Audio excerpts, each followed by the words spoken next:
Pagi. Baiklah, Alhamdulillah. Terima kasih sekali lagi untuk semua yang mendengarkan Suara FM. Macam yang saya janjikan tadi dengan kita orang kita nak bersama dengan Ustazah Mustuyah binti Sari untuk pagi tu. Dengan tajuknya mendidik anak berpuasa dalam aura pagi kita. Assalamualaikum Ustazah. Waalaikumsalam warahmatullahi wabarakatuh. Alhamdulillah, sihat Ustazah? Alhamdulillah, baik-baik Yus. Syukur Alhamdulillah. Jadi pagi tu mendidik anak berpuasa. Apa perkongsian kita? Silakan Ustazah. Baik DJ Yus, sekali lagi salam Ramadan untuk semua pendengar kita yang dikasihi oleh Allah Subhanahu Wa Taala, insya-Allah. Tajuk yang kacak pagi tu mendidik anak berpuasa.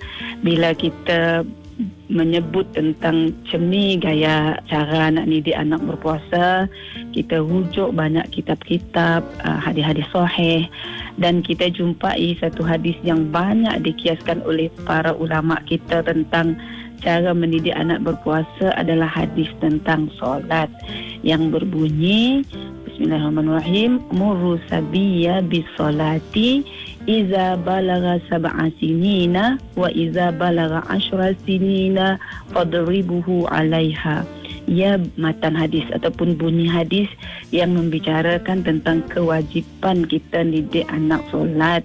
Dan bila ada hadis yang specifically nyebut tentang puasa, kita ulama mengkiaskan ni cara didik anak berpuasa dengan hadis solat tersebut, yang bermaksud ajarilah kanak-kanak untuk bersolat setelahnya berumur 7 tahun.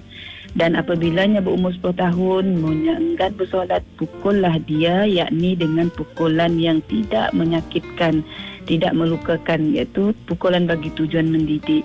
Dalam bahasa kita nak pukul acah-acah lah untuk kita ngajarnya, bukan pukul untuk mencederakan. Ya, hadis daripada Sunan Abu Daud. Cina juga lah dengan puasa. Ramai yang nanya, bila umur anak kita perlu maksanya puasa. Dalam berpuasa bukan istilah paksa. Dalam pendidikan harus kita ingat, bila kita nyebut mendidik anak berpuasa, bukan maksa anak puasa. Sebab sifat pendidikan yang pun disebut sebagai berperingkat-peringkat. Bahkan kalau kita telusuri, Nabi ngajar kita semayang pun berperingkat-peringkat. Cuma juga dengan kita, apalagi lah nambiak ataupun kanak-kanak. Bila ngajar atau mendidik anak-anak berpuasa, hendaklah berperingkat-peringkat. Maksudnya sikit-sikit sehingga penuh. Kalau kita nanggar satu hari lebih kurang 12 jam, kita mulanya mungkin puasa 3 jam, setengah hari, sambung lagi panjang sehinggalah anak kita mampu daripada subuh sampailah ke maghrib. Ya, maksudnya mendidik anak berperingkat-peringkat, jangan dipaksa sidaknya, jangan sampai ngembak mudarat dengan sidaknya. Nama pun nambiak. Dan jumhur ulama juga nyebut anak-anak ya hatta umur 9 tahun belum balik lagi. Bila belum balik, maknanya taklif atau kewajipan puasa belum lagi ke atas kanak-kanak tersebut. Walau macam ni pun, macam kita sebut daripada hadis tadi, boleh dah kita ngajar anak kita puasa seawal umur 7 tahun sehinggalah 10 tahunnya fasa mendidik. Selepas ya barulah kita keras sikit lah tentang berpuasa, kerana puasa ya wajib.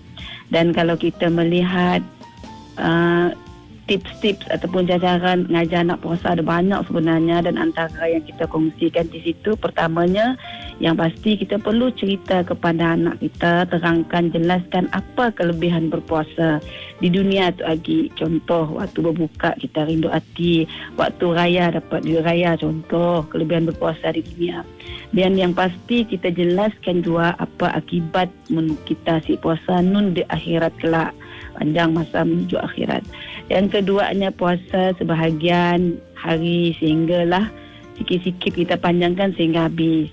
Bahkan ada tips rakan kita beri nak, bila bersahur, bila dah azan subuh, memanglah kita dikehendaki berhenti sejarak 10 ayat Al-Quran dibaca sebelum azan subuh.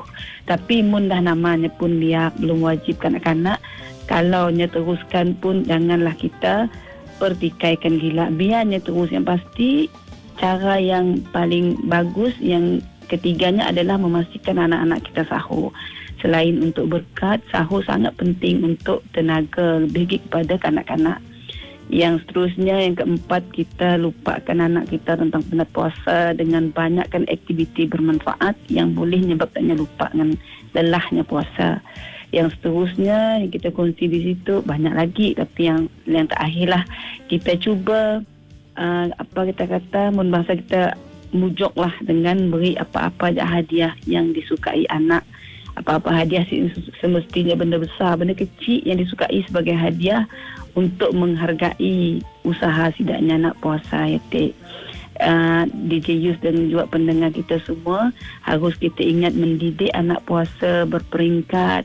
Mak bapak pastikan diri kita menilai anak kita yang mampu ataupun jangan sampai mudarat sidak. Ia yang pasti perlu kita lakukan untuk mendidik anak-anak berpuasa. Terakhirnya sebagai penutup, sudah pasti kita mau anak kita berpuasa, perbuatan lebih power daripada perkataan atau arahan. Maknanya mak bapak wajiblah puasa dulu. Bila anak-anak mangga, insya-Allah sidaknya akan ikut contoh teladan dalam mendidik anak berpuasa, insya-Allah. DJ Yus. Ya, saya Ustazah, insyaAllah semoga apa yang disampaikan ada juga itibanya nak Ustazah. Jadi panduan kita Benar, insyaAllah. InsyaAllah. Jadi terima kasih Ustazah di atas perkongsian. Jumpa lagi. Assalamualaikum. Waalaikumsalam warahmatullahi wabarakatuh.